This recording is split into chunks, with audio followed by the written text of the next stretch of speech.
清君侧最早出自《公羊传》定公13年，此逐君侧之恶人，只为君主清除那些在君主身旁的坏人，同时也是藩王发动叛乱的借口之一。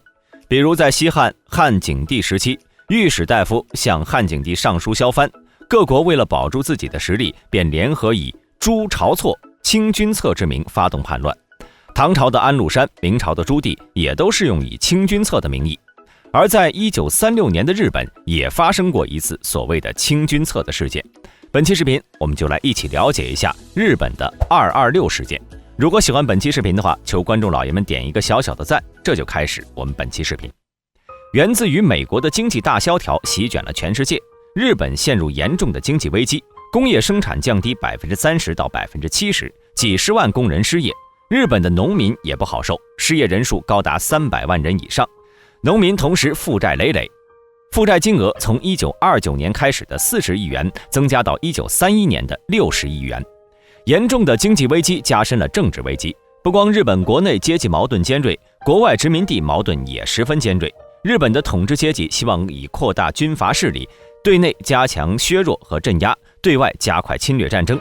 在9·18事变过后，日本的危机没有解除，反而加剧了。统治集团建立了法西斯专政的步伐变得更快。在1930年10月，日本参谋本部和关东军中的少壮派军官就曾经谋划政变，不过并没有什么大的影响。后来的1932年5月15号，激进的少壮派军官枪杀了内阁首相全养义，之后又发生了10月事件和5·15事件，两次事件对日本政治产生了很大的影响，军部对日本政治的影响迅速加强，法西斯活动日益猖獗。随着日本对华阴谋的得逞，日本法西斯的势力更加嚣张。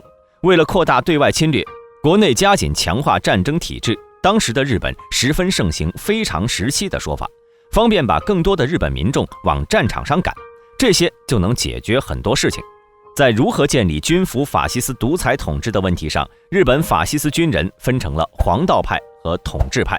皇道派以新兴财阀为靠山，强调以天皇为中心的精神主义，认为必须要给政党重臣强力打击，不惜用任何办法达到目的。统治派和旧财阀合作，树立国家总体战争体制，强调加强现有的国家机关，使天皇制法西斯化。简而言之，皇道派主张以军事政变的方式推翻内阁，由天皇依靠军队进行统治。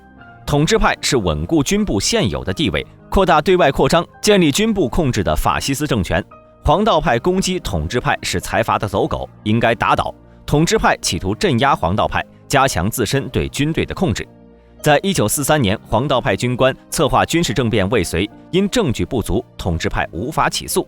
在第二年，参与策划的村中孝次、基部潜一等人因乱发怪文之罪被免职，这在皇道派少壮军官中埋下了仇恨的种子。他们认为这是统治派捏造出来的。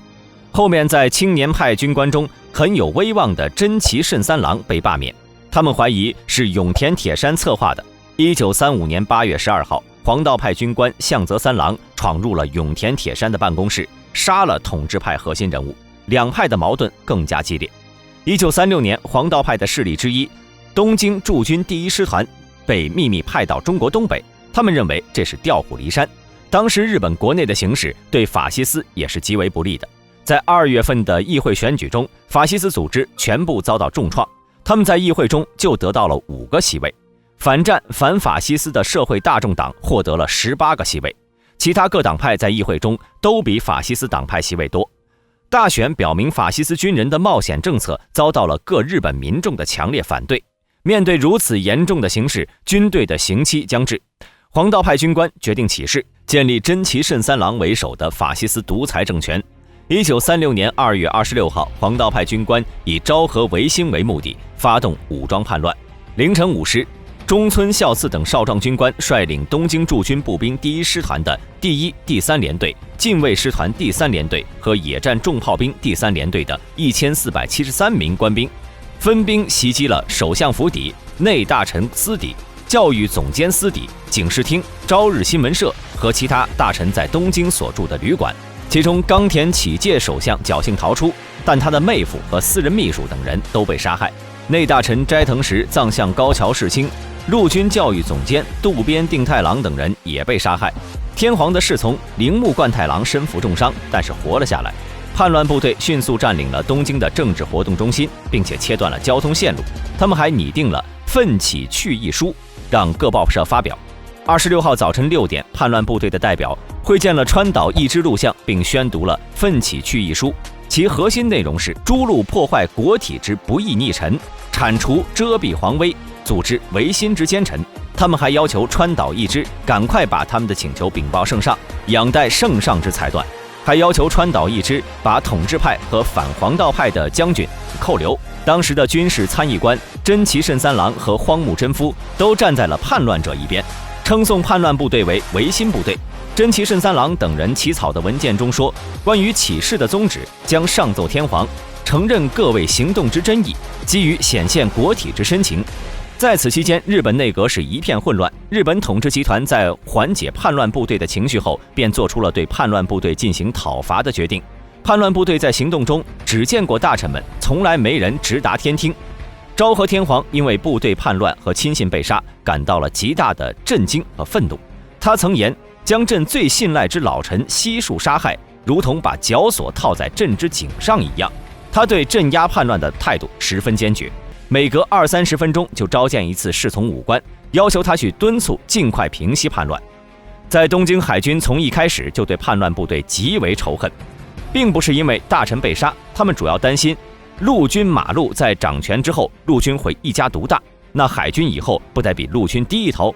他们把正在九州训练的联合舰队开进东京湾和大阪湾，并从横须贺调来陆战队防卫海军省。陆军内部的声音也不统一。陆军参谋本部次长杉山元和作战科长石原莞尔等主流派也支持讨伐。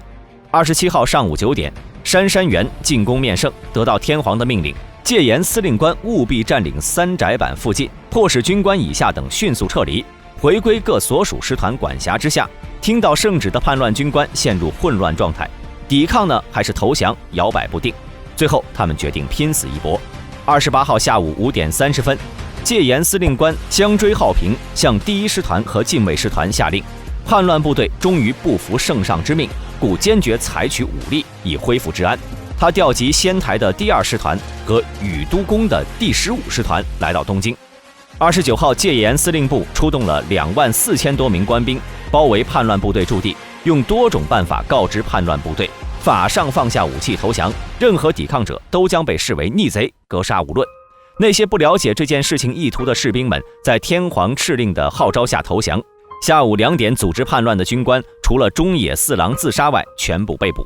有关他们的法西斯理论指导和参与筹划的人也被捕。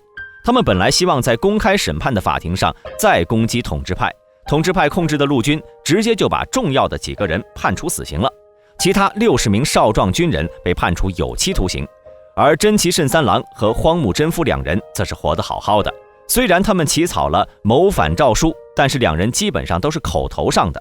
虽然黄道派失败了，但是统治派建立起了军部掌握国家大权的天皇法西斯专政政权。之后的广田弘毅内阁将日本的国家体制完全纳入法西斯和战争的轨道。当然，这些都是在昭和天皇的允许之下。那么大家对这些有什么看法呢？欢迎在下面的评论区留言。好了，今天的视频就到这里，想了解更多记得点个关注，下期视频我们不见不散。